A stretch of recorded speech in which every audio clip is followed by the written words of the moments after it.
County, where it is out with the old and with the new at an Eastern Shore restaurant location. We're talking about Ed's Seafood Shed in Spanish Fort. It closed for good last month after being in business for more than 2 decades. The last owners have transferred the lease to another popular Baldwin County restaurant in the process of rebranding that location. Our Hal Sherrick spoke with both entities about the move, and he has the story now. After buying the Ed's Seafood Shed brand 6 years ago, Panini Pete Blom and partner Nick DeMario had a good run at the restaurant's original location on the Causeway before an early morning fire destroyed the business. They soon took over the Beef O'Brady's location in Spanish Fort and carried on for 2 more years before deciding to close the doors this March. With that place opening right up on the hill, it was like we thought maybe it would resonate because it was close. But it missed the element of the water. And then, what came of that is the waterfront. And that was like we struck gold, and, immediately it was named one of the top waterfront properties, and it was just missing that element. Ultimately, PP Hospitality decided to focus on growing their own brands. With this move, Sunshine Restaurant Group will be moving in.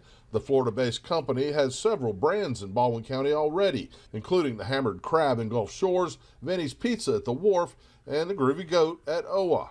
Operations manager Nick Gelati, along with the Panini Pete Group and the landlord, reached a deal that will bring the second Groovy Goat restaurant to this location in Spanish Fort. Gelati says the timing and location are just what they were looking for.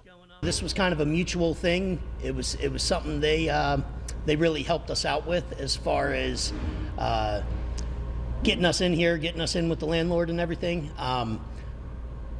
But Nick, he knew this area needed, a little family-friendly sports atmosphere, casual dining restaurant. So he just thought it would be a perfect fit, and kind of worked out for both of us. While Gelati and his team began transforming the old Ed's into the new Groovy Goat, Blom and DeMario are able to focus on their latest brand, Food Hall Event Center on the first floor of the Trustmark Bank building that's in downtown Mobile. Meanwhile, Eastern Shore diners can expect a fun, family-friendly atmosphere at the Groovy Goat with tons of TVs, trivia, and an arcade for the kids. Those familiar with the brand are excited to know what's coming and eager to have more dining options. Oh, absolutely. Yeah. We'll bring the kids for sure. Yeah, and check it out. We went to Ed's when their first opening weekend, so we'll definitely come and support Groovy Goat and see how they do for sure. If you haven't been to Groovy Goat before, Gelati says the tableside nachos are a must. It's a massive nacho. If you haven't been there or tried it, it's a massive nacho, but we bring the nacho out to the table. It's dressed with the hot queso cheese and chili on it, and then we dress that nacho at your table any way you want it. Groovy Goat management says they'll be opening up sometime in May. Meanwhile, April's the month they'll be taking job applications and doing interviews. Reporting in Spanish Fort, Hal Sherrick, Fox 10 News.